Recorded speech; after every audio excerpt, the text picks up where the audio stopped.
নমস্কার। কোনো একটি রাজনৈতিক দল যদি কোথাও কর্মসূচি সংগঠিত করে, তার বিপরীতে থাকা রাজনৈতিক দল প্রতিক্রিয়া ব্যক্ত করে, এটা স্বাভাবিক ঘটনা।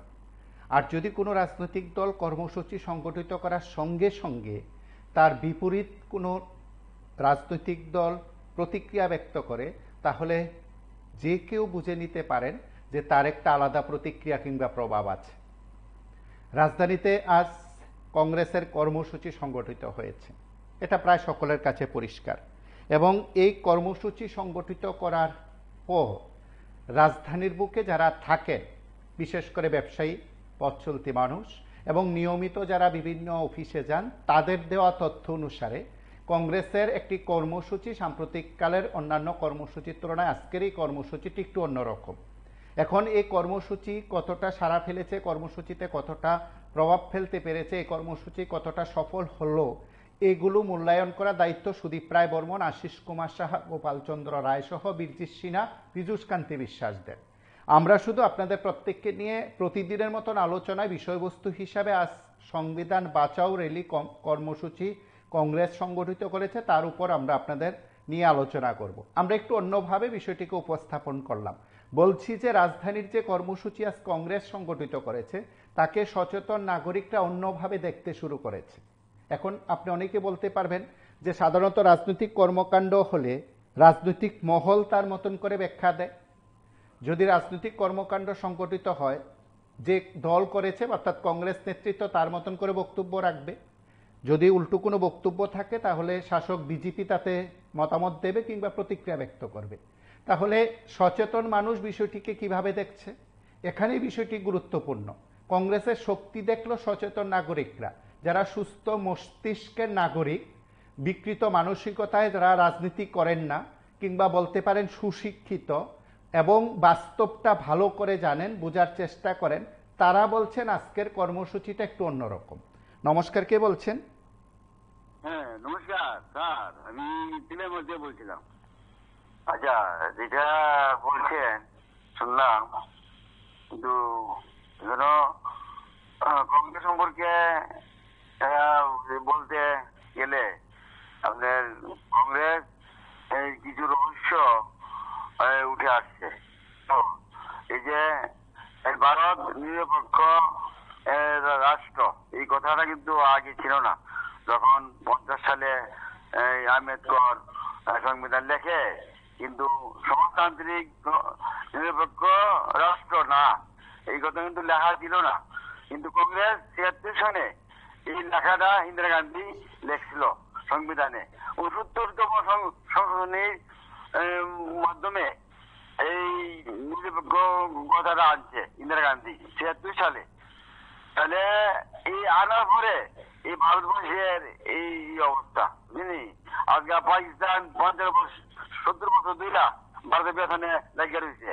আজকা গিয়া এই পাকিস্তানের অবস্থা শেষের পথে, ধ্বংস হওয়ার পথে। কাজেই এই কংগ্রেস কিন্তু এইগুলি ভালো করছে না ভারতের, বুঝলি? চালাই গেছে, কিন্তু ভারত রাজনীতিটা বুঝতে পারছে না। এখন মোদী বাবু এগুলি ধরে তুলতে আছে যে বিগত রাজনৈতিক দলগুলি ভারতের জন্য কি করছে, বুঝলি স্যার? কাজেই কংগ্রেস সম্পর্কে এখন সবাই সতর্ক। আর এই সরকার যে বলছেন, এই সরকার যদি মানুষের উপকার করুক না করুক, কিন্তু উগ্রপন্থীর সমস্যা তো নাই, যা বড় একটা সফলতা আমরা মনে করি। কাজেই মানুষের দিতে পারুক না পারুক, যতটুকু বন্ধে, কিন্তু উগ্রপন্থা মানুষ নির্বিচারে গুলি চালিয়ে হত্যা করে না। এই কংগ্রেস না মারলে মানুষকে নির্বিচারে গুলি চালিয়ে রাত্রের অন্ধকারের মধ্যে মারছে। কাজেই এই দুটা দল আর মানে অস্তিত্বহীন, তারা আর মাথা ধরা দিতে পারবে না, বুঝলি স্যার? 50 বছর থাকবো এই সরকার, 50 বছর, কোন ভুল নাই। আর এখন যে পাকিস্তানকে দমন করতেছে করবো, পাকিস্তান আর গিয়া উত্তর না। এবং এরপরে ধরবো বাংলাদেশে, এরপরে ধরবো চীনতে। ভারত কিন্তু এখন সাংঘাতিক ধরনের রাষ্ট্র হয়ে থাকা বিশ্বের মধ্যে। নমস্কার। এখন এই কর্মসূচির পর কংগ্রেস নেতৃত্ব কি করবেন, বা তারা এই কর্মসূচি থেকে তাদের মতন করে অভিজ্ঞতা অর্জন করে তারা কি করতে পারেন সেটা তাদের বিষয়। আমরা এতটুকু বলি যে এ রাজ্যের বুকে যদি কোনো দল কর্মসূচি সংগঠিত করে আমরা সাধারণত তার উপর নিয়ে আলোচনা করার চেষ্টা করি। নমস্কার, কে বলছেন? লাইভে আছেন, কথা শোনা যাচ্ছে।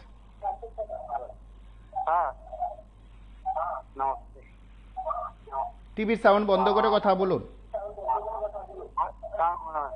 এবং এই কর্মসূচিগুলোর ভিত্তিতে প্রত্যেক দল তার মতন করে, বিশেষ করে আগরতলায় কর্মসূচি সংগঠিত হলে প্রত্যেকের একটা আলাদা রকম ভাবে নজর থাকে, এটা স্বাভাবিক ঘটনা। নমস্কার, কে বলছেন?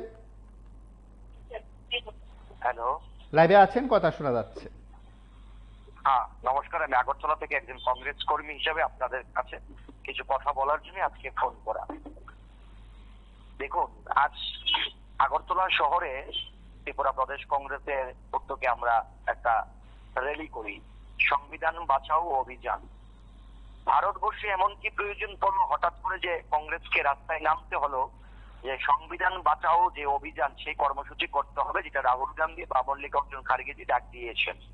যদি আপনাকে একটু অল্প সময়ের জন্য বলি, 2014 সালে বিজেপি ক্ষমতায় আসার পর আমরা দেখতে পেয়েছি ভারতবর্ষের সংবিধান প্রতিনিয়ত আক্রান্ত। যদি আমরা আরেকটু পেছন থেকে যাই, আজকে যারা বিজেপি দল করেন, যারা নিজেদেরকে রাষ্ট্রবাদী বা দেশপ্রেমী হিসেবে দাবি করেন, 1950 সালের 26শে জানুয়ারি যখন ভারতবর্ষে সংবিধান যখন কার্যকরী বা লাগু হয়েছিল দেশের মানুষের প্রতি, তখন দিল্লির রামলীলা ময়দানে আজকের বিজেপি, সেদিনের ভারতীয় জনসংঘ, আরএসএস, হিন্দু মহাসভা, এই নেতৃত্বরা তারা রামলীলা ময়দানে ভারতবর্ষের সংবিধান আগুন দিয়ে জ্বালিয়ে দিয়েছিল। তারা বলেছিল এই সংবিধান তারা মানেন না, তারা মৌলবাদী বিশ্বাসী। গোটা দেশের মানুষ আমরা বিশ্বাস করি প্রায় 98% মানুষ যারা ভারতবর্ষের সংবিধানকে মানেন এবং ভারতবর্ষের বাবা সাহেব আম্বেদকর যে অধিকারগুলো ভারতবর্ষের মানুষকে দিয়েছেন বা এই দেশটাকে পরিচালনা করতে গেলে ভারতবর্ষ কিভাবে পরিচালনা হবে, যেখানে স্বাধীন রাষ্ট্রায়ত্ত সংস্থাগুলো ED, CBI, income tax, election commission, হ্যাঁ, ভারতবর্ষের পুলিশ প্রশাসন, ভারতবর্ষের ভিজিলেন্স, এগুলো তার স্বাধীনভাবে কাজ করবেন। আজ ভারতবর্ষে বিজেপি সরকার একের পর এক সংসদের মধ্যে সংবিধান বহির্ভূত এক একটি কালো আইন তারা প্রণয়ন করছেন, তারা সেখানে কালো আইন তৈরি করছেন এবং এই সংস্থাগুলোকে রাজনৈতিক প্রভাব খাটিয়ে বিরোধী দলগুলোকে, বিশেষ করে কংগ্রেসকে কিভাবে হেনস্থা করা যায়, তাদেরকে কালিমালিপ্ত করার জন্য এক একটা ভাবে তারা সেখানে প্রয়াস চালাচ্ছেন। আপনাদের মনে আছে দুদিন আগে আমাদের রাজ্যের যিনি বিজেপির সভাপতি বা যিনি রাজ্যসভার সাংসদ, তিনি বলছিলেন ন্যাশনাল হেরাল্ড মামলা নিয়ে। আপনাদের জানা উচিত যখন ইডি এই ন্যাশনাল হেরাল্ড মামলাতে রাহুল গান্ধী এবং সোনিয়া গান্ধীর বিরুদ্ধে একটা ইডি চার্জশিট দেয়, যখন ইডি যখন তার কোর্টে জানে চার্জশিট দিয়ে কোর্ট তা গ্রহণ করেনি, উল্টো ধমক খেতে হয় ইডিকে। আজকে আমরা দেখলাম, আপনাদেরকে ধন্যবাদ জানাই এই কর্মসূচি নিয়ে আলোচনা করার জন্য। এই কর্মসূচি নিয়ে যখন গোটা আগরতলা শহর থেকে শুরু করে রাজ্যের বিভিন্ন প্রান্তে সংবাদ মাধ্যম থেকে শুরু করে সাধারণ মানুষের মধ্যে একটা দৃষ্টি এঁকেছে, সেই জায়গায় দেখলাম আজ কিছুক্ষণ আগে আপনাদের এই অনুষ্ঠান করার আগে রাজ্যের একজন ফেসবুক মন্ত্রী, বিতর্কিত মন্ত্রী সুধাংশু দাস, তিনি বলছিলেন কংগ্রেস থেকে আজ আগরতলা শহরের মানুষকে বিনোদন দিয়েছেন। আমরা জিজ্ঞাসা করতে চাই আপনাদের মাধ্যমে, যে সংবিধানের শপথ নিয়ে রাজ্যের একজন মন্ত্রী, যিনি সংবিধানের শপথ নিয়ে মন্ত্রী হন, যখন সংবিধান বাঁচানোর জন্য আমরা কংগ্রেস দল রাস্তায় নামি, এরা যখন সংবিধানকে মানতে চান না, তখন রাজ্যের একজন মন্ত্রী বলেন কংগ্রেস নাকি বিনোদন দিচ্ছেন। যখন দেশের সংসদের মধ্যে রাহুল গান্ধী যখন এই সংবিধান নিয়ে বা বাবা সাহেব আম্বেদকরকে নিয়ে যখন কথা বলেন, তখন দেশের স্বরাষ্ট্রমন্ত্রী, সংবিধানের শপথ নেওয়া একজন মন্ত্রী, তিনি আম্বেদকরকে তিনি অপমান করেন, বলেন যতবার আম্বেদকরের নাম নেওয়া হয়েছে ততবার ভগবানের নাম নিলে নাকি স্বর্গ পাওয়া যাবে। তিনি বলেন যে আম্বেদকর নাম নেওয়াটা নাকি স্বরাষ্ট্রমন্ত্রী বলেন অমিত শাহ একটা ফ্যাশন হয়েছে। আমরা বলি ভারতবর্ষের মানুষের কাছে আম্বেদকর নাম নেওয়া বা সংবিধানের নাম নেওয়া এটা ফ্যাশন নয়, এটা একটা ইন্সপিরেশন, একটা অনুপ্রাণিত হয় আমরা। তাই আপনাদেরকে ধন্যবাদ জানাই যে আপনারাও দেশের সংবিধানের যে গণতন্ত্রের যে চতুর্থ স্তম্ভ, তার মধ্যে আপনারা একজন সংবাদ মাধ্যম। ওই মন্ত্রীকে আমরা বারবার বলতে চাই, উনি মন্ত্রীর দায়িত্বটা পালন করার জন্য, উনি বিতর্কিত তৈরি না করার জন্য। উনি কিছুক্ষণ আগে দেখলাম আমার একটা পোস্ট করলেন, সেখানে বললেন যে কংগ্রেস নাকি 2G স্পেকট্রাম কেলেঙ্কারি, কয়লা ঘটনা, কমনওয়েলথ ঘটনা। ওনাকে বলতে চাই আপনাদের মাধ্যমে, উনি কি জানেন না ভারতবর্ষে বিজেপি 11 বছর ধরে ক্ষমতায়, তার তদন্ত করার পর সুপ্রিম কোর্ট 2G স্পেকট্রাম কেলেঙ্কারি, কয়লা ঘোটালা, কমনওয়েলথ গেমসের যে ঘোটালা, সম্পূর্ণভাবে কংগ্রেসকে ক্লিন চিট দিয়েছে। তাহলে উনি কাকে বলছেন? একজন মন্ত্রী সাংবিধানিক ক্ষমতায় বসে এইভাবে কোর্টের বিরুদ্ধে গিয়ে অপমান করেন। আর আপনারা দেখেছেন 2-3 দিন আগে আমাদের রাজ্যের রাষ্ট্রপতি বিজেপির দাবি করে একজন যুব মোর্চার নেতা প্রকাশ্যে বলছেন যে সেকুলার হিন্দু মুর্দাবাদ, যেখানে অটল বিহারী বাজপেয়ী বলেছেন ভারতবর্ষের প্রত্যেকটা মানুষের অন্তরের রক্তের মধ্যে নাকি সেকুলারিজম আছে। আজকে তাদের রাষ্ট্রপতি নেতারা বলছেন সেকুলার হিন্দু নাকি মুর্দাবাদ। উনি কি বলতে চাইছেন? এই নিয়ে প্রতিবাদ হয় না, এই নিয়ে তাদের বিরুদ্ধে মামলা হয় না। আপনাদের আমরা যে কর্মসূচিটি আজ আপনাদের কাছে তুলে ধরেছি, যে কর্মসূচির কিছুটা অংশ আপনারা দেখলেন, বা যতটা দেখানো সম্ভব আমরা ততটাই দেখিয়েছি, বা যতটা আজকের এই আয়োজন থেকে আমরা তুলে আনতে পেরেছি আপনাদের কাছে সেগুলো তুলে ধরেছি। আপনারা এই ছবিগুলো দেখলেন, দৃশ্যগুলো দেখলেন, নেতৃত্বের বক্তব্যগুলো অবশ্যই শুনবেন। নমস্কার, কে বলছেন? हेलो सर, লাইভে আছেন। अब जो पाकिस्तान में जो हो रहा है सही है क्या? हाँ, पाकिस्तान में जो हो रहा है सही है क्या? हाँ, আমরা আজকের এই আয়োজন থেকে নেতৃত্বের বক্তব্যের কিছু অংশ শোনার আগে আপনাদের কাছে আরো কয়েকটি কথা বোধহয় বলা দরকার। যখন এ রাজ্যে সংবিধান বাঁচাও র্যালি কংগ্রেস সংগঠিত করলো বা অন্যান্য দল করেছে, বিজেপি নয়, বিজেপি ঠিক তার উল্টো দিক থেকে সংবিধান সম্মান অভিযান এ ধরনের কর্মসূচি তারা সংগঠিত করেছে, বা এখনো বোধহয় চলছে। কিছুদিন আগের রাজ্যস্তরীয় একটি সরকারি আয়োজন ছিল, মুখ্যমন্ত্রী সহ অন্যান্যরা সেখানে উপস্থিত ছিলেন, এবং দলীয়ভাবেও কিন্তু কর্মসূচি সংগঠিত হয়েছে। বিষয় কিন্তু সেখানে সংবিধান, অর্থাৎ রাজ্যের রাজনৈতিক আবহে, গোটা দেশের প্রেক্ষাপটে এই কর্মসূচি, রাজ্যের রাজনৈতিক আবহে সংবিধান ঠিক এই শব্দটি নিয়ে কর্মসূচি সংগঠিত হয় রাজনৈতিক দলগুলো। তাতে শাসক বিরোধী প্রত্যেকে সেখানে তার মতন করে এজেন্ডা ঠিক করে, তার মতন করে তাকে কিভাবে সাজিয়ে তোলা যায় তার উদ্যোগ সেখানে নেওয়া হয়েছে। হয়তো অন্য আরও অনেক রাজনৈতিক দল নামতে পারে। এখন সাধারণ মানুষ যারা আছেন, আমি এ কারণে বলছি, সাধারণত রাজনৈতিক কর্মকাণ্ড হলে আমরা বলি যে রাজনৈতিক মহল তা দাবি করেছে, রাজনৈতিক মহল তা মনে করছে। আমরা একটু ভিন্নভাবে বলছি, সচেতন নাগরিকরা তা মনে করছে। কেন মনে করছে? কারণ এখন সবচেয়ে থেকে যদি আপনি কয়েকটি দৃশ্য দেখেন, তাতে সাধারণ মানুষ যে কথাগুলো বলছেন, সব নেতা সে কথাগুলো বলতে পারেন না, সব নেতারা সে কথাগুলো বলতে পারেন না। সাধারণ মানুষ সাহস করে হোক সত্যিটা বলার চেষ্টা করেন। হয়তো তিনি তার মতন করে একটা প্ল্যাটফর্ম খুঁজে পাচ্ছেন না, মাধ্যম খুঁজে পাচ্ছেন না, কিন্তু তিনি তার মতন করে গুরুত্বপূর্ণ কথা বলেন। কেউ কেউ বলবেন যে এখন যারা কংগ্রেসের কর্মী সমর্থক আছেন, হয়তো কেউ কেউ, সবাই নন, কেউ কেউ বিজেপি থেকে কয়েক বছরে তারা ঘুরে এসেছেন। কেউ কেউ সুদীপ রায় বর্মনের কথা বলবেন। যদি আমি এই অনুষ্ঠানে নাম না বলি, অনেকে বলবেন সুদীপ রায় বর্মনের নাম কেন নিলেন না। আমি বললাম যে সুদীপ রায় বর্মন, আশিস কুমার সাহারা, তারাও বিজেপি থেকে ঘুরে এসছেন। এখন এই বিষয়টা নিয়ে অনেকে তার মতন করে রাজনৈতিক ব্যাখ্যা দেয়, আমি একটু অন্যভাবে ব্যাখ্যা দেওয়ার চেষ্টা করছি। দেখবেন কেউ যদি কোনো একটি প্রতিষ্ঠানে তার কর্মসংস্থান হিসাবে প্রতিষ্ঠানটিকে বেছে নেয়, তখন সেখানে গিয়ে তার কাজ করার পর সে একটি কথা বলে যে আমি দারুণ অভিজ্ঞতা নিয়েছি। বা কেউ মনে করেন চাকরির জন্য অন্য কোনো প্রতিষ্ঠানে গেছেন, কোনো একটি কোম্পানিতে গেছেন, সেখানে কয়েক বছর চাকরি করার পর তিনি তার মতন করে বলছেন যে আমি দারুণ অভিজ্ঞতা নিয়েছি সেই কোম্পানিতে কাজ করার পর। এখন তিনি আরও একটি কোম্পানিতে কাজ করতে যান, ওই সেই কোম্পানির অভিজ্ঞতা নিরিখে আরও একটি কোম্পানিতে নতুন করে সেখানে অভিজ্ঞতা নিতে চান। এটা স্বাভাবিক। তো সুতরাং কেউ যদি কোনো দল ছেড়ে অন্য কোনো দল যান, সেটা থেকে যে অভিজ্ঞতা তার হয় বা তিনি অভিজ্ঞতা অর্জন করেন, সেটা তার ব্যক্তিগত কাজে যেমন লাগে, ঠিক তার মতন করে তিনি যেখানে তার ভূমিকা রাখেন সেখানেও সেই অভিজ্ঞতাটাকে তিনি কাজে লাগাতে পারেন। রাজ্যে যারা এই মুহূর্তে যারা কংগ্রেসের কর্মী সমর্থকরা আছেন, তাদের কাছে দুটো বিষয় নেই। এক, রাজ্যের ক্ষমতা, দুই, কেন্দ্রের ক্ষমতা। কিন্তু তাদের কাছে কি আছে? অবশ্যই তাদের কাছে একটা রাজনৈতিক আদর্শ আছে। সেই আদর্শের নাম তাদের ভাষায় কংগ্রেস। হয়তোবা সেই আদর্শের নেতা তাদের কাছে ভিন্ন ভিন্ন কয়েকজন হতে পারেন, কিন্তু আদর্শের নাম কংগ্রেস। সেই অর্থে তারা কংগ্রেসের রাজনীতিটা করেন। আপাতত তাদের দল কেন্দ্রের ক্ষমতায় নেই, রাজ্যের ক্ষমতায় নেই, এখানে যারা এসছেন তাদের কাছে বিশেষ কোনো পাওনার বিষয় নিয়ে যে রাতারাতি কংগ্রেসের কর্মসূচিতে গেলে আজকে এই কর্মসূচিতে অংশগ্রহণ করে যদি ফেসবুকে পোস্ট করতে পারেন তাহলে কাল একটি সুযোগ মিলতে পারে। এই সুযোগ আপাতত কংগ্রেসের কাছে নেই, কারণ রাজনৈতিকভাবে যারা সুবিধা নিতে চান তাদের কাছে সেক্ষেত্রে কংগ্রেসের কর্মী সমর্থকদের কাছে এই মুহূর্তে নেওয়া সম্ভব নয়। নমস্কার, কে বলছেন?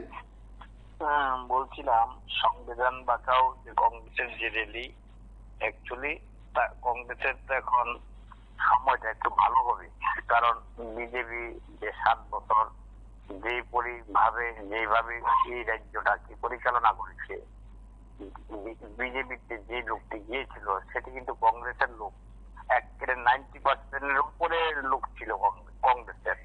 পুরা সম্পূর্ণ কংগ্রেসের লোকটি ওই দলটার মধ্যে গেছে, আর কিছু অংশ বামপন্থের দিকে চলে আসে, যার জন্য ওরা সরকার গঠন করতে পারে। এখন তারা লোকটি যদি কোনো সুযোগ সুবিধা ভালো না পায় তাহলে কিসের জন্য এই দলটা থাকবে?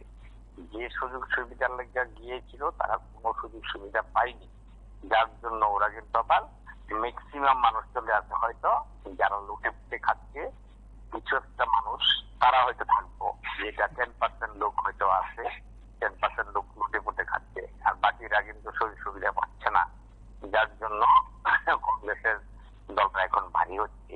আমার মনে হয় আর 2টা বছর গেলে বিজেপি শূন্য জায়গা চলে আসবে। তাদের যে পরিচালনা, তাদের যে নীতি, সম্পূর্ণটা একদম দেশের মধ্যে অখাদ্যের কাজ তারা করেছে। তাদের কোন নীতির কাজগুলি পছন্দ হয়নি মানুষের, বিজেপি বিশেষ করে। দেখুন না, ত্রিপুরা রাজ্যের মধ্যে রেগাল যে শ্রমিকরা কাজ করে পুরা পয়সা পায় না, ডাবল ইঞ্জিনের সরকার মারাইছে। তারা আবার double engine, triple engine, 4th engine তৈরি করে সরকার গঠন করে। লজ্জা তাদের কি নেই? তাদের কি ভাষায় তাদেরকে কথা বলতে ওদের লজ্জা হবে আমরা বলতে পারি? গরিব অংশের মানুষরা রেগার কাজ করে ওরা জীবিকা নির্বাহ করে, সেই টাকা ওরা দেয় না। তাদের জন্য মানুষ কি পছন্দ করবে তাদের লোকটি? আর যেই লোকটি গিয়ে আকাম কুকাম করেছে বিজেপির পক্ষে, এখন ওরা বলতে পারবে ওদের লাইফ কি শেষ। একদিকে মানুষের শত্রু হলো, দ্বিতীয় নম্বর কোনো কাজ পেল না। যারা আকাম কুকাম করেছে, যারা বাইক বাহিনী এবং লাইফস্টাইল যারা করেছে, এই লোকটি কিন্তু এখন চিন্তা করে গেছে আমরা কি করলাম। আমরা যে বিজেপি দলটাকে চাঙ্গা করলাম, সর্বশক্তি নিয়োগ করে সমস্ত সন্ত্রাস এবং যা পাড়ার বিরোধী দলকে সময়ে পিটা মোড়া করিয়ে বাড়ি ঘর পোড়ানো থেকে আরম্ভ করে কোন অংশে কম করেনি। এখন তারা একটা চাকরি জুটে না তাদের হাতে, কোন কর্মসংস্থান জুটে না। ওরা কি পায়? কিচ্ছুই পায় না। একটা রেগার কাজ করলো, রেগার হয়তো সময় মতো পাওয়া যায় না। ভাতা তো নতুন করে কি ভাতা দেয়? তাদের যে লোকটি মানে গিয়েছে ওই লোকটি ভাতা সময় পায়নি। আগের ভাতা হয়তো অল্প কয়েকটা তারা ভাতা বাড়াইছে, ভাতাও কিন্তু পায়নি। মানে আমরা যতটুকু জানলাম বিজেপি যে কাজ করছে, যে লোকটি গিয়েছে তারা কিন্তু সন্তুষ্ট হতে পারেনি, যার জন্য ওই লোকটি আবার কংগ্রেস। এখন যারা আজ কংগ্রেসের কর্মী সমর্থক যারা আছেন তারা নিশ্চয়ই সে কথাটুকু বলবেন, সে কথাটুকু বলতে হবে তাদের। কিন্তু তার পাশাপাশি এই কথা আজকের বিষয়টাকেও খুব গুরুত্ব সহকারে দেখা হচ্ছে বা দেখানো হচ্ছে। যেহেতু কংগ্রেস ক্ষমতায় নেই, এই কর্মী সমর্থক যারা আছেন তারা কংগ্রেসটাকে আদর্শ হিসাবে পুঁজি করে তারা এখানে আসছেন এবং তারা এইভাবেই কর্মসূচিতে থাকতে চান। এদিক থেকে অন্তত যারা কর্মসূচিতে অংশগ্রহণ করেছেন তারা হুট করে বিচ্যুত হবেন না, এটা নিশ্চিত। সুদীপবাবু, আশিসবাবুরা সেটা ধরে নিতে পারেন। এখন আবার কেউ কেউ বলবেন যে অন্য কোনো রাজনৈতিক দলের ক্ষেত্রে হ্যাঁ, যারা ক্ষমতাসীন দল তাদের কোনো কর্মসূচিতে যে কেউ আসতে পারেন বেশ কয়েকটা কারণে, কারণ যে কোনো মুহূর্তে তিনি সুযোগ সুবিধা নিতে পারেন। সুতরাং তার সেখানে যাওয়াটা কোনো বাহ্যিক চাপ নয়, আদর্শের কোনো ব্যাপার নয়। তিনি সেখানে যাবেন এবং সেখানে অংশগ্রহণ করার পর সুযোগ পাবেন, সেটা তার একটা চাহিদা কিংবা মনের ইচ্ছা এবং সেটা তিনি পূরণ করতে পারবেন। নমস্কার, কে বলছেন? আমি কেরালা থেকে বলছি। আজকে কংগ্রেসের এই আন্দোলন সেটাকে আমরা সমর্থন করি, অভিনন্দন জানাই। এখানে পাওয়া যাওয়ার ব্যাপার না, আসলে যারা গেছে পাওয়া যাওয়ার জন্য না, কারণ কংগ্রেস এখন দেওয়ার মতো কিছু নাই তাদের হাতে, কিন্তু তাদের আদর্শ লড়াই করতে গেছে, ভারতবর্ষকে গণতন্ত্র বাঁচানোর জন্য গেছে। এই ভারতবর্ষের গণতন্ত্র দেশ মিলে ঘোষণা ছিল, সেই গণতন্ত্রটাকে গলাটিপে হত্যা করছে। যেই গণতন্ত্রটাকে পুনরুদ্ধার করার জন্য এই মানুষটি আবার বিজেপির থেকে আস্তে আস্তে কংগ্রেসের দিকে, বামপন্থীর দিকে আইতেছে, যাতে গণতন্ত্র ভারতবর্ষে থাকে, ধর্ম নিরপেক্ষতা থাকে। আপনারা দেখুন, কাশ্মীরের ঘটনায় যদি রাজ্য সরকারের, কেন্দ্রীয় সরকারের ব্যর্থতার কথা কেউ পোস্ট করে, তাকে গ্রেপ্তার করা হয়, তাকে নির্যাতন করা হয়। কারণ গণতন্ত্র দেশে একজন সরকারের থাকাকালীন যদি কোনো ঘটনা ঘটে, তার সরকারের উপরে দায়বদ্ধতা, সরকারের পদত্যাগ দাবি করে বিভিন্নরা, কিন্তু দেখা যায় সরকারের সম্বন্ধে, সরকারের ব্যর্থতার সম্বন্ধে কোনো কথা বললেই তার নামে গ্রেপ্তারি পরোয়ানা জারি হয়। সেটাতে গণতন্ত্রের প্রতি যে আক্রমণ, সেই আক্রমণ থেকে বাঁচার জন্য, গণতন্ত্র হত্যার থেকে বাঁচার জন্য মানুষ আস্তে আস্তে বিজেপির থেকে অন্য দলে, ধর্ম নিরপেক্ষ দলে কাছে মানুষ বুঝতেছে যে এটা আসলে যে দলটা একমাত্র হিন্দুত্ববাদী দল। আরএসএস এর হিন্দুত্ববাদী দলের থেকে আস্তে আস্তে মানুষ গণতন্ত্রের দিকে, আস্তে আস্তে সংবিধান রক্ষার স্বার্থে মানুষ এই আন্দোলনে যুক্ত আছে। এতটুকু।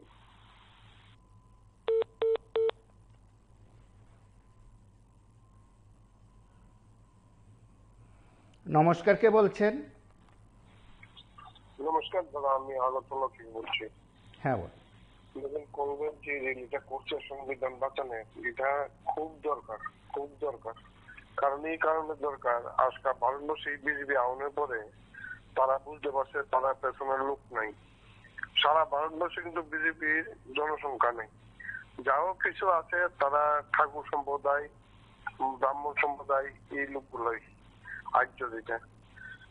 আর তারা এখানে ভয় যে তারা যে হিন্দু রাষ্ট্র নিয়ে চিন্তা ভাবনা করতেছে। আজকাল দেখেন লোক সংখ্যা নাই, অথচ সারা ভারতবর্ষে একটা অত্যাচার শুরু করে দিছে। ত্রিপুরা রাজ্য তার থেকে ব্যতিক্রম না, ত্রিপুরা রাজ্য অত্যাচারটা কিন্তু কম হইতেছে না। তারা, আমরা কিছু লোক আছে, আমরা ST, SC, OBC, minority, general লোকেরা নিয়ে আরএসএস এর ট্রেনিং দিয়া, প্রকাশ্য বন্দুক দিয়া, তেরোয়াল হাতে দিয়া ঠাকুর সম্প্রদায়ের লোক, হাজার হাজার লোক রাস্তার মধ্যে লামাইয়া তারা অত্যাচার করতেছে।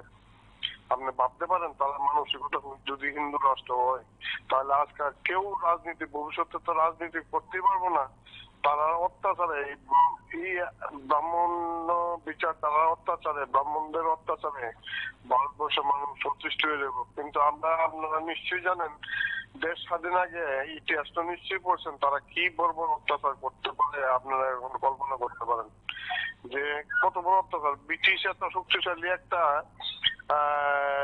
রাষ্ট্রের লোক, ব্রিটিশরা পর্যন্ত তাদের অত্যাচারে ভাগ ধরেছে। আর আমরা তো তাদের কাছে জল ভাত, যেহেতু আমরা সমাজে অন্য শিক্ষা উঠছে না। ভারতবর্ষের জেনারেল কাস্টই বলবেন, এসসি, ওবিসি যাই বলেন, কয়টা লোক আপনি পাবেন ভালো শিক্ষিত বা বুদ্ধিমান? কিন্তু ব্রাহ্মণদের ঘরে তো সমস্তরাই বুদ্ধিমান। তারা চাইতেছে ভারতবর্ষের লোকেরা, নিশ্চয়ই আপনারা জানেন হিটলার ইহুদিরা যে একটা অত্যাচার করছিল, কয়েক লক্ষ লোক তারা এই হিটলার মারাইছিল, এবং তারাও ব্যতিক্রম করছে না। ব্রাহ্মণরা আবার ঠিক এই অত্যাচারটা, এই যে আরএসএস বানাই যাচ্ছে, এই সেনা, সেই সেনা বানাই যাচ্ছে, এই সব দিয়ে অবকাম করে, এবং এটিরও মারাইব, মূল নিবাসী যারা এরাও মরব। আর বিরোধী তো কথাগুলো একদম ধ্বংস করে দেবো। আরো আপনারা কই, এই যে ত্রিপুরা রাজা ছিল এত বড় শক্তিমান, আমরা জানি রাজারা এত বড় শক্তিমান, এই রাজারা পর্যন্ত হত্যা করার লেগে পরিকল্পনা করছিল, আপনি জানেন। তা এখন ভাবতে পারেন তাদের মানসিকতা কই। সবচেয়ে বড় বড় অত্যাচার এই সমাজের লোকে আমরা বাস করতেছি, মূল নিবাসী আমরা, বংশধররা অত্যাচারের মধ্যে তখনও হয়েছে, এখন আমরা অত্যাচারের শিকার হইতেছি। তাই যতটি বিরোধী দল আছে, সব বিরোধী দল নিজেরা সম্মান দিয়া সবাই সংগঠনটা শক্তিশালী করে বিজেপির অন্তত ধ্বংস করুক ভারতবর্ষের থেকে। বিজেপি যদি ধ্বংস না, ওই আরএসএস, কট্টর আরএসএস, আমরা ছেলে পাল্লারা তো ভুল বসত এরা পুরসার দামরা দেশে অভাব লাগাই দিছে, চাল ফ্রি পাওয়ার লেগে, এইটা পাওয়ার লেগে তারা সংগঠন কাজ করেন। এটাই তো হইলো দেশে অভাব লাগানোর মূল কারণ।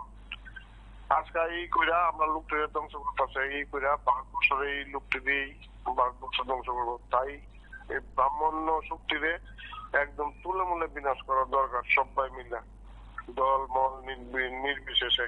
নাহলে ভয়ঙ্কর পরিস্থিতি, আর আজ মানে হিটলার থেকেও আরো ভয়ঙ্কর পরিস্থিতি ভারতবর্ষের লোক।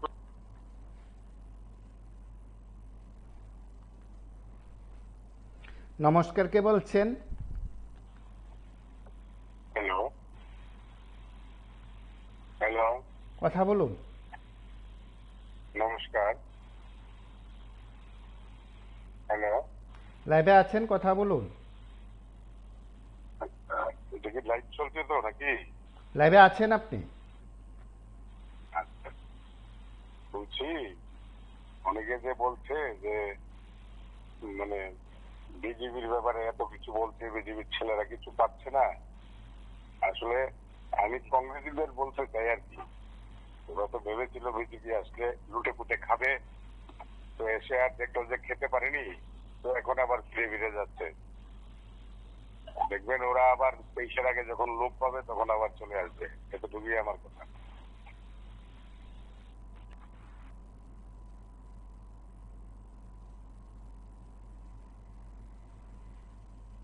जी और राहुल गांधी जी और कुछ कांग्रेस नेताओं के करे नेशनल हेराल्ड केस, वो सब मामला एक झूठ मूठ का एक चार्जशीट। अब इसका क्या हुआ?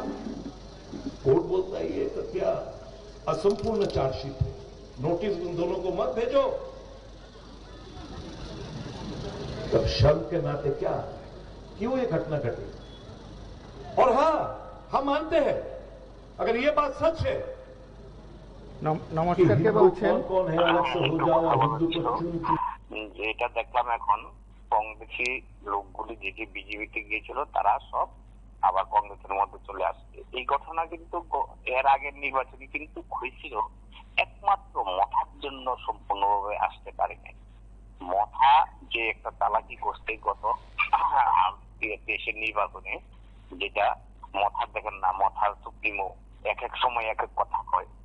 মথার যে ট্রাইবের উপজাতি অংশের বোনদেরকে একদম বোকা বানাইলো, বোকা বানাইয়া যত রকমের বোকা বানাইতে পারে বানাইয়া এই দলটাকে পরিচালনা করছিল। এই রাজ্যভাগ দিব, কনস্টিটিউশন দিব, কোনো কিছু বাদ দেয়নি তাদেরকে দেওয়ার প্রতিশ্রুতি। দেখা গেল যে জিরো, একটা কোনো কিছু মথার সুপ্রিমো দিতে পারে নাই। এবং মথার সুপ্রিমোকে যা যা বলেছিল কেন্দ্রীয় গভর্নমেন্ট, কোনো কিছু একটাও দেয় নাই। যা দিয়েছে আমরা যতটুকু শুনছি, মথার সুপ্রিমো মোটা অঙ্কের টাকা খেয়েছে। নিমেশ দেববর্মা থেকে আরম্ভ করে কয়েকজন লোক যারা ওই দেখেন না বিজেপির ঘুষ গাইতো, আবার তারা লোকেদের সরকার গঠন করছে, তার মধ্যে নাটকগিরি করছে। এই নাটকগিরির মধ্যে আমরা যতটুকু বুঝতে পারছি, ওরা তার মোটা অঙ্কের টাকা খেয়ে এই নাটকগিরি করেছে। যদি এটা না করতো, এর আগেই কিন্তু এই কংগ্রেসের লোকগুলি আবার কংগ্রেসের করে চলে আসতো, বিজেপির কাছে কোনোদিনও থাকতো না। ওই যে শুধু মথার কারণে ত্রিপুরা রাজ্যটা একেবারে ধ্বংস করে দিতে 50 বছর পাঠিয়ে দিতে মথার সুপ্রিমো। আমার মনে হয় এমন একটা দিন আমাদের দেখতে হবে, যারা উপজাতি অংশের মানুষকে ঠকাইছে মহাঠক, তার একদিন ত্রিপুরা রাজ্যে জায়গা হবে না। আমার মনে হয় সেই দিনটা আমার মনে সামনের দিন দেখতে হবে। উনি যে ধরনের মানে চিটিংবাজি করেছে, সেই চিটিংবাজি কিন্তু মাথার তারা মেনে নেবে না। কতদিন মেনে নেবে সেটা মেনে নেওয়ার একটা ইয়ে আছে। একবার হয়তো দেখলো, বারবার কিন্তু তাকে দেখবে না। এখন তারা এলাকাতে জল পায় না, স্কুলে মাস্টার পায় না, তারপরে বিদ্যুৎ সঠিকভাবে থাকে না। তার যারা ভিতরে আছেন উপজাতি অংশের মা বোনরা, তারা কিন্তু মহা কষ্টে আছে। জল একটা জিনিস, তারা বড় বড় কথা বলে জল মানুষের কে মাগনা খাওয়াবে, হ্যান করবে ত্যান করবে, আসলে জল তো পাইয়েই খাই না, কাজই তো করে না। ভিতরে তো রাস্তাঘাটও কোনোদিন করে না। যে সমস্ত রাস্তাঘাট দেখলাম, ওরা আসা যাওয়া করে বহুত কষ্টে। এই দিনটির জন্য কি মথার সুপ্রিমো ওদেরকে প্রতিশ্রুতি দিয়েছিল, রাজ্যভাগ দিয়ে দিব, তাদেরকে শান্তি দিয়ে দিব? উনি আসলে তারা আরো বেশি ঠকাইছে। তাদের সহায়িত জেলা পরিষদের যে কাজকর্ম যা চলছে খুবই খারাপ হচ্ছে। মানে বিজেপি যেমন এখানে কয়েকটা অংশ মানুষ লুটে পটে খায়, এই এডিসি এলাকা তো সেই তারার মথার দিক কয়েকটা অংশ লুটে পটে খাচ্ছে। কিন্তু গরিবই থাকলো, তাদের মানে নিশ্চিহ্ন হয়ে গেছে। এখন দেখুন না, জিনিসপত্রের দাম দিন দিন বাড়ছে, কিন্তু গরিবরার কর্মসংস্থান নাই। গরিবরা আসলে আমার একটু বেশি খাইতে চাইছিল, বেশি শান্তি চাইছিল, কারণ আগে বা গভর্নমেন্ট যে শান্তি দিয়েছে সেই শান্তিটা তাদের কাছে ভালো লাগছে না, আর বেশি খাওয়ার জন্য ওরা গিয়েছে। দেখলো যে এখানে যায় আরো মহা ঠগের কাছে যায় বসছে। এখন বুঝতে পারছি কোন গভর্নমেন্ট ভালো চালাইছে জীবনের। আমার মনে হয় গরিবরা আবার আগের জায়গায় চলে আসবে।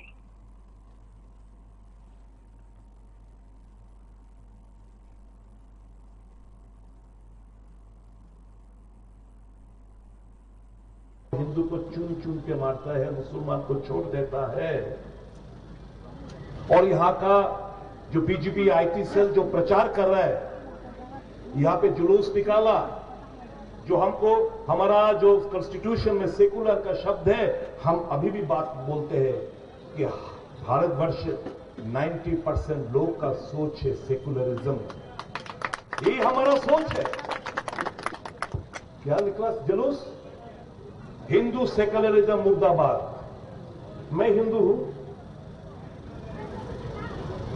मैं ईश्वर का पुजारी हूं, भगवान राम का पुजारी, शिव का पुजारी पूजा करता हूं, हर एक सोमवार में उपवास रहता हूं। लेकिन इसका मतलब ये नहीं कि मैं हिंदू होने के नाते मैं मुसलमान को घृण करूं, क्रिश्चियन को घृण करूं, या कोई भी धर्म का, सिख हो, ईसाई हो, सबको घृण करूं। ये तो हमारा। और पता है आपको एक मजेदार, इंडिया गेट अभी आप लोग सभी लोग तो दिल्ली जाते हो इंडिया गेट में, इंडिया गेट में जो नाम का लिस्ट है उसमें कौन शहीद का खेल भाजपा का संगठन द्वारा रचित कर रहे हैं। और ये घटना से पहले कौन सा घटना देशवासी का चर्चा में था? आपको याद है ना? इस घटना से पहले देशवासी के चर्चा में कौन था? क्या था? वक़्फ़ बिल। तो वक़्फ़ बिल आलोचित हो रहा था हर एक जगह पे मुसलमान लोग अपना धर्म को रक्षा, उनका जमीन को रक्षा करने के लिए घर से निकले थे कि ये। और सुप्रीम कोर्ट में जो मामला है, सुप्रीम कोर्ट ने बहुत सारी चीज पर रोक लगाया कि ये नहीं, इस पर रोक लगो, फाइनल हियरिंग तक हम लोग निर्णय लेंगे। देश आगे कब बढ़ेगा? जब ये नया जो आर्टिफिशियल इंटेलिजेंस द्वारा अमेरिका हो, यूरोप हो, ब्रिटेन हो, चाइना हो, DeepSeek जैसा, ग्रोक जैसा, हम लोग कब तैयार करेंगे? तो ये तो बराबर का मुकाबला नहीं हो रहा है। तो राहुल गांधी ने प्रधानमंत्री को याद दिलाया, भाई साहब लड़ाई हम लोग विचारधारा का लड़ाई है, लड़ते रहेंगे, लेकिन जहां तक देश को आगे ले जाना है आप कुछ करिए, नहीं तो चाइना हमसे बहुत आगे निकल जाएगा। और हमारा खतरा चाइना से ही है, उसका मजाक बनाते हैं। तो आज देश का संविधान बहुत बहुत खतरे में है। और ये लड़ाई हमने पहले भी लड़ा, आजादी के समय कांग्रेस ने ही लड़ा। हम माफीनामा लिखने वाले में से नहीं है, जेल जाना पसंद करेंगे। और आजकल जो इलेक्शन कमीशन हो, ईडी हो, इनकम टैक्स हो, सीबीआई हो, सब पिंजरे में बंद हुआ तोता। मैं इनको दोष नहीं देता, सरकारी कर्मचारी है, हम लोग समझते हैं। लेकिन एक चीज हम लोग इनसे बहुत कुछ सीख रहे हैं। आने वाले दिन नमस्कार के बोलছেন देशवासी को লাইভে আছেন? আপনি লাইভে আছেন? অবশ্যই আছি, কথা বলুন। এখন বলছি যে বলছি কংগ্রেস থেকে বলছে বেল বাঁচাও, সংবিধান বাঁচাও। হ্যাঁ, এই ব্যাপারে না কথা বলে আমার ব্যক্তিগত এটা বলতে চাই, পাকিস্তানের সঙ্গে যে আমরা যে কাছে যেটা এখন যে মানে যুদ্ধকালীন ঘটনার মতো হারিয়ে গেছে এগুলো ব্যাপারে কিছু বলবেন আপনারা? আমি সাধারণ পাবলিক আপনার কাছে জানতে চাই। আমি ত্রিপুরা থেকে বলছি। হ্যালো, আপনি কথা বলুন। না বলছি যে এখন যে আপনারা যে প্রোগ্রাম দেখাচ্ছেন যে CB24, হ্যাঁ, যে প্রোগ্রাম দেখাচ্ছেন এটা তো মানে কংগ্রেস দল থেকে দেখাচ্ছেন, কিন্তু এটা বাদ দিয়া যদি আমরা এই কাশ্মীরের জিনিসটা যদি ভাবি এই ব্যাপারে আপনি কিছু বলবেন?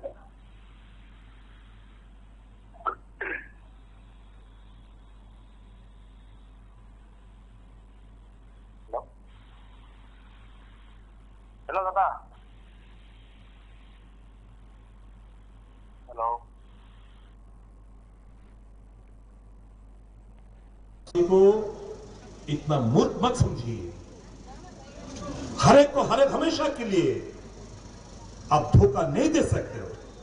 देश के लोग, देश के जनता, देश के आर्मी, देश के CRPF, देश के पैरामिलिट्री फोर्स सब आहिस्ता आहिस्ता 56 इंच वाले बंदे का शक्ल अब पहचान रहा है। असली चेहरा क्या है, इस शक्ल के पीछे क्या सोच है,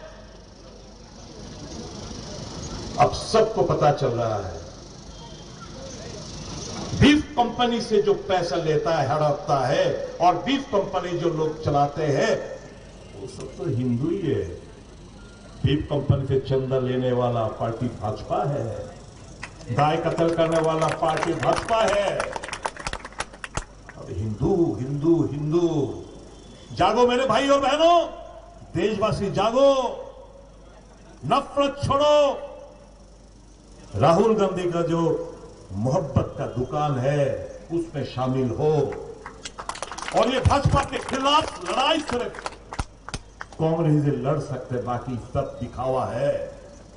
आइए सब मिलके, हमें पता है ये पैरामिलिट्री फोर्स हो, पुलिस हो, TSR हो, आर्मी हो, आप सीधा तरफ से पॉलिटिक्स नहीं कर पाओगे, लेकिन झूठ और सच में अंतर फर्क पहचानो,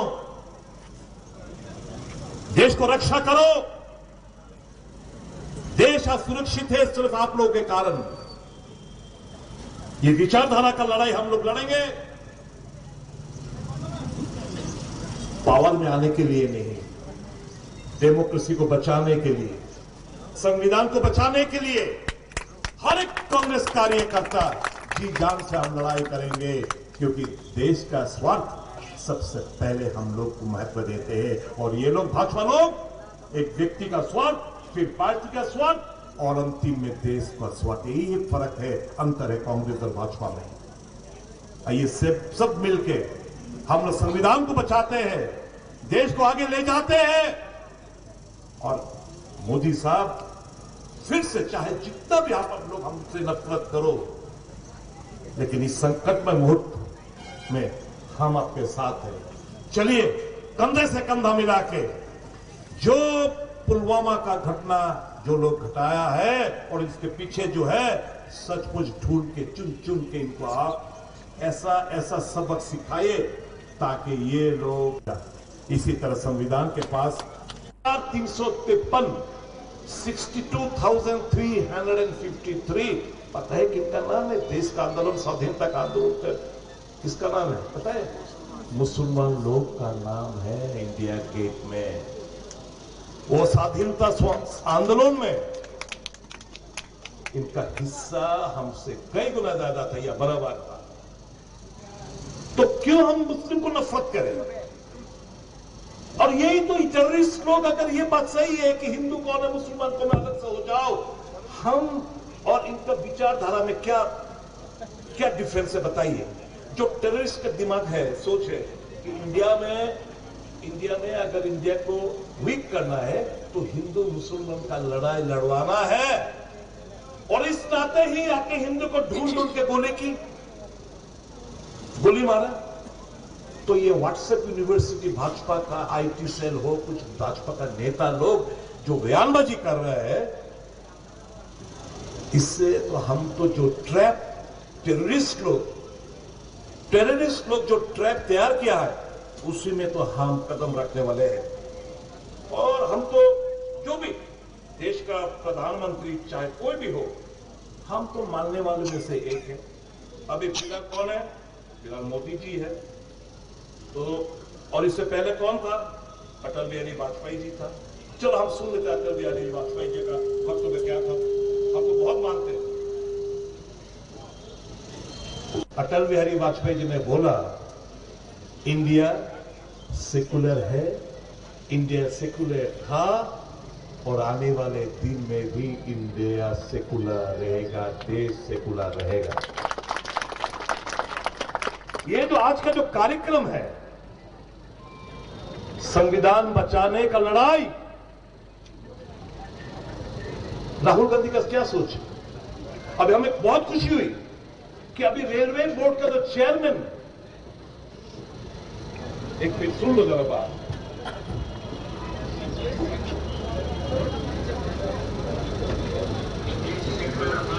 ये देश सेकुलरवादी था, ये देश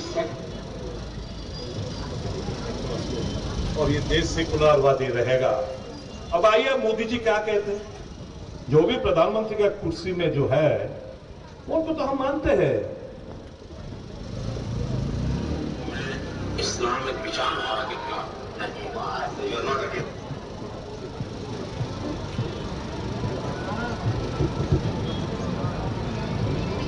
मोदी जी कहते हैं कि मैं इस्लाम विचारधारा का बिल्कुल विरोध नहीं हूं। ये देश हिंदू, मुसलमान, क्रिश्चियन, ईसाई सब मिलकर ही देश को आगे ले जाना है। तो कौन है भाजपा का कार्यकर्ता जो अटल बिहारी वाजपेयी का दिया हुआ सोच, कांग्रेस का सोच तो हमेशा सही रहा, और मोदी जी का वक्तव्य ये अगर दिल से है तो अमान्य करने वाला कौन है? ये भाजपा का नेता लोग और आईटी सेल का लोग क्या कार्रवाई, क्या ठोस कदम उठाया इस विचारधारा के खिलाफ? थोड़ी नेट का प्रॉब्लम है। क्योंकि हिंदुओं ने ये सिखाया है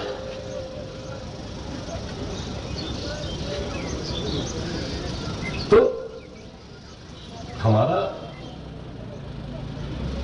वो जो रेलवे बोर्ड का चेयरमैन काफी लंबे समय के बाद एक एससी बंदा, एक शेड्यूल कास्ट कम्युनिटी को, ये जो राहुल गांधी का जो लड़ाई जो बोलता था ना, कहां है एससी, कहां है ओबीसी के लोग, ये जो देश चला रहा है इसमें तो हिस्सेदारी कहां है? एससी एसटी का लोग कहां है? दिखाओ मेरे को। हिस्सेदारी की बात किया था राहुल गांधी जी ने।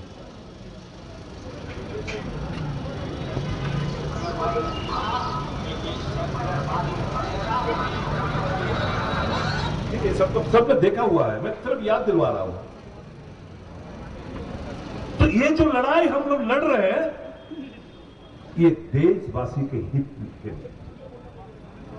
संविधान आज खतरे में है और मोदी कहते, भाजपा कहते हिंदू खतरे में है। मेरे को आप जरा ये बात समझाइए, जब इस देश का प्रधानमंत्री एक सिख मनमोहन सिंह हुआ करता था, जब राष्ट्रपति एक मुसलमान हुआ करता था, उस जमाने में तो हिंदू बिल्कुल खतरे में नहीं थे। अब स्वराष्ट्र मंत्री हिंदू, प्रधानमंत्री हिंदू, डोवल साहब हिंदू, सब हिंदू, मुख्यमंत्री हिंदू, तो देश हिंदू कैसे खतरे में है?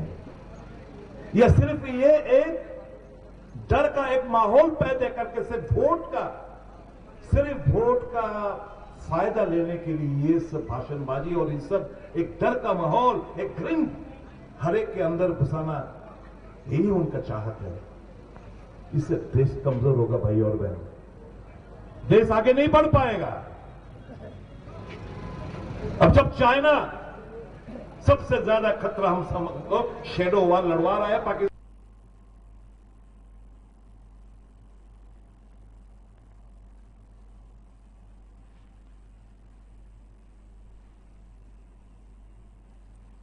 সমস্ত রাজ্যে রাজ্যে 27 থেকে 30 এপ্রিলের মধ্যে সংবিধান বাঁচাও অভিযান, এই অভিযান ত্রিপুরা রাজ্যে আজকে আমরা প্রদেশ কংগ্রেসের পক্ষ থেকে প্রেস ক্লাব থেকে বেরিয়ে ইনকাম ট্যাক্স অফিসের সামনে এক বিক্ষোভ কর্মসূচির মাধ্যমে আমরা সংগঠিত করতে চেয়েছি।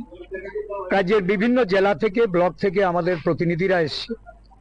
মূলত দেশের সংবিধান আজকে বিপন্ন, দেশের সংবিধানকে কাটাছেঁড়া করে বিলুপ্ত করার যে ষড়যন্ত্রে শাসক বিজেপি এবং তার সরকার সারা দেশের গণতান্ত্রিক বাতাবরণ, সাম্প্রদায়িক সম্প্রীতি, দেশের ধর্ম বর্ণ জাতের যে সংমিশ্রণ, এটাকে বিলুপ্ত করার জন্য কেন্দ্রের সরকার এবং বিজেপি দল, তার অভিভাবক আরএসএস যে প্রক্রিয়া শুরু করেছে, তার বিরুদ্ধে রুখে দাঁড়ানোর জন্য সর্বভারতীয় কংগ্রেস সভাপতি মল্লিকার্জুন খার্গেজি, আমাদের দেশের জননায়ক, এই সংবিধানকে বাঁচানোর লড়াইয়ে যিনি সারা দেশব্যাপী চষে বেড়াচ্ছেন, জননায়ক রাহুল গান্ধীজি, আমাদের কংগ্রেস পার্লামেন্টারি পার্টির চেয়ারম্যান সোনিয়া গান্ধীজি, প্রিয়াঙ্কা গান্ধীজি, কংগ্রেসের জাতীয় নেতৃত্বরা সকলে মিলে যে প্রয়াস নিয়েছে, তার অঙ্গ হিসাবে ত্রিপুরাতেও আমরা সংগঠিত করব। প্রত্যেক জেলায় এই কর্মসূচি হবে আগামী মে মাস জুড়ে। প্রতিটা ব্লকে আমরা এই ধরনের কর্মসূচি করব। আমাদের লক্ষ্য একটাই, সংবিধানের রক্ষক হিসাবে আমরা রাস্তায় নেমেছি, সংবিধান রক্ষা করব, সংবিধানের উপর কোনো ধরনের আঁচ আসতে দেব না। সংরক্ষণ সহ নাগরিকদের মৌলিক অধিকার, দেশের সমস্ত জনগণের যে অধিকার এই সংবিধান থেকে প্রাপ্ত, এই সংবিধানকে আমরা যে কোনো মূল্যে সৈনিকের ভূমিকা নিয়ে আমরা সেটাকে রক্ষা করব। এটা আমাদের অঙ্গীকার। এই অঙ্গীকার নিয়ে আজকে সারা দেশের সাথে ত্রিপুরা প্রদেশ কংগ্রেসের পক্ষ থেকে আমাদের এই অভিযান আমরা শুরু করতে যাচ্ছি। আপনারা শুনলেন সেখানে প্রদেশ কংগ্রেসের সভাপতি আশিস কুমার সাহার প্রতিক্রিয়া, এবং আগামী দিনে রাজ্যের বিভিন্ন জায়গায় কর্মসূচি সংগঠিত হবে বলে তারা জানিয়েছে। সেদিক থেকে আপনাদের প্রত্যেকের কাছে আমরা যে রাজনৈতিক কর্মকাণ্ড প্রায় প্রতিদিন আপনাদের কাছে তুলে ধরার চেষ্টা করি, সেদিক থেকে আরও একটি কর্মসূচি আপনারা দেখলেন। পরবর্তী ধাপের যারা কর্মসূচি সংগঠিত করবেন তাদের সঙ্গে আপনারা তুলনা করবেন। আজ এ পর্যন্তই। নমস্কার, শুভরাত্রি।